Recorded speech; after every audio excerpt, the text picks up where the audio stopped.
আনারনগর গ্রামে ইসমাইল নামে এক গরিব ফেরিওয়ালা বাস করত। সে ছিল অত্যন্ত গরিব।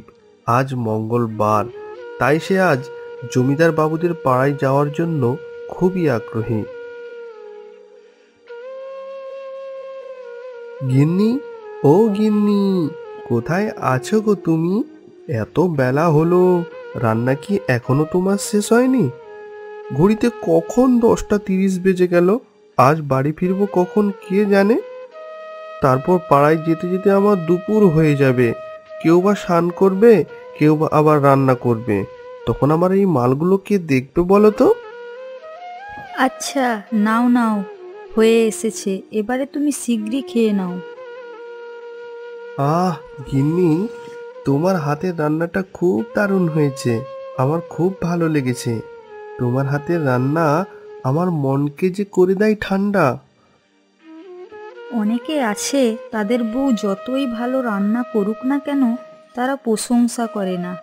কিন্তু তুমি কত ভালো, আমার রান্নার প্রশংসা সব সময়ই করো। আমি তাই খুব খুশি। আর রান্না করতে যে আমার এত কষ্ট হয়েছে আজ, আমি ভুলেই গিয়েছিলাম। তোমরা যারা আমাদের ভিডিও দেখছো, তোমরাও তোমাদের বউয়ের রান্নার প্রশংসা করো। আর দয়া করে আমাদের ভিডিওতে লাইক এবং চ্যানেলটিকে সাবস্ক্রাইব করো।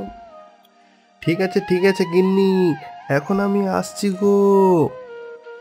সাবধানে যেও কিন্তু, আর বেশি দেরি করো না, ঠিক আছে? এই বলে ইসমাইল গ্রামের অনেক ভিতরে ফেরি করতে চলে যায় আর বলতে থাকে, মাল নেবে মাল, কে নেবে? আমার কাছে ভালো ভালো সুতোর বেডশিট, মশারি, বেড কভার আছে। এই বলতে বলতে জমিদার বাবুর বাড়ির পাশ দিয়ে ইসমাইল ফেরিওয়ালা রওনা হয়। তখন জমিদার বাবুর স্ত্রী স্নান করছিল। তার এই ফেরিওয়ালার আওয়াজ, চিৎকার মোটেই ভালো লাগছিল না। তাই সে গোসল করতে করতে বাথরুম থেকে আওয়াজ দেয়, কর্মচারী, কর্মচারী, কে কোথায় আছো? হ্যাঁ মেম সাহেবা, বলুন। কার এত সাহস যে আমার বাড়ির সামনে থেকে আওয়াজ করছে? আর আমার মোটেই ভালো লাগছে না। সে কি জানে না যে আমার বাড়ির পাশ থেকে কোনো ফেরিওয়ালা গেলে আওয়াজ করা নিষেধ? যাও গিয়ে তাকে বন্দি করো। মেম সাহেবা, ও খুব গরিব মানুষ, ওকে ছেড়ে দিন, ওকে আমরা সাবধান করে দেব। না, যাও বন্দি করো, ওকে আজ উচিত শিক্ষা দেব। ঠিক আছে মেম সাহেবা, আমরা যাচ্ছি। এই এই ফেরিওয়ালা, এই ফেরিওয়ালা দাঁড়াও, তোমরা দাঁড়াও। এই এই ফেরিওয়ালা, এই ফেরিওয়ালা, দাঁড়াও, দাঁড়াও, তোমাকেই বলছি। কে? আমাকে ডাকছেন? হ্যাঁ হ্যাঁ হ্যাঁ, তোমাকেই ডাকছি। চলো, আমাদের মেম সাহেবা আপনাকে ডেকেছেন। ইসমাইল গরিব ফেরিওয়ালাকে দারোয়ানগুলো মেম সাহেবের কাছে নিয়ে যান। আর বাড়িতে সেদিন জমিদার বাবু ছিলেন না। তার স্ত্রী ছিল যতটা না অহংকারী, তার দ্বিগুণ ছিল জমিদার বাবু অত্যন্ত ন্যায়পরায়ণ ও দয়ানুভূতিশীল মানুষ। এবারে ইসমাইলকে মেম সাহেবার কাছে নিয়ে যাওয়া হয়। মেম সাহেবা তার কর্মচারীদেরকে বলেন, এই ফেরিওয়ালাকে মৃত্যুদণ্ড দাও। আমার আদেশ তোমরা মেনে চলো, না হলে তোমাদেরও মৃত্যুদণ্ড দেওয়া হবে। আমার ভুল হয়েছে মেম সাহেবা, আমার ভুল হয়েছে, আমাকে ক্ষমা করে দিন। আমি আর কখনো এই পথ দিয়ে আসবো না। আমার ভুল হয়েছে মেম সাহেবা, আমাকে ছেড়ে দিন। তার আর কোনো কথাই শোনা হলো না। মেম সাহেবার কথা মতো তাকে হত্যা করা হয়। পরের দিন জমিদার বাবু বাড়িতে ফিরেন। এদিকে রাত গভীর হওয়ায় ইসমাইলের স্ত্রী উঠবোস হতে থাকে।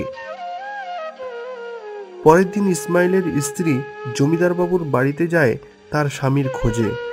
তখন তাকে জানানো হয় যে তোমার স্বামীকে হত্যা করা হয়েছে। সে কাঁদতে কাঁদতে জমিদার বাবুর কাছে বিচার রাখেন। জমিদার বাবু, আমার স্বামী কি দোষ করেছে যে তাকে মৃত্যুদণ্ড দেওয়া হলো? এর বিচার চাই। আমার স্বামী তো তেমন বড় কোনো অপরাধ করেনি। সে তো কেবলমাত্র ফেরি করতে এসেছিল, তাকে কেন মৃত্যুদণ্ড দেওয়া হলো? এটাই কি তার অপরাধ ছিল?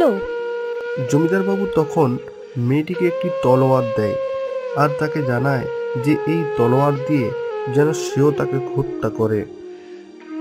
এই নাও, এই তলোয়ার দিয়ে আমায় হত্যা করো, তাহলে বুঝবে আমার স্ত্রী যে স্বামী না থাকায় কতটা কষ্ট।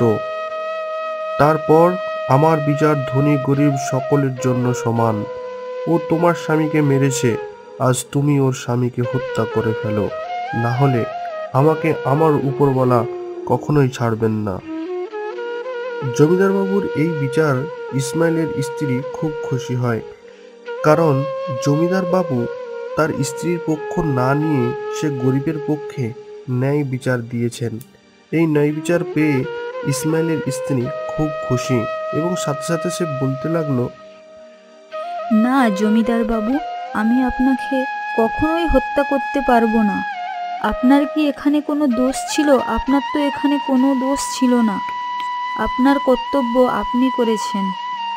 এখন আমি আমার বাকি জীবন কি করে কাটাবো, তার ব্যবস্থা আপনি করে দিন জমিদার বাবু।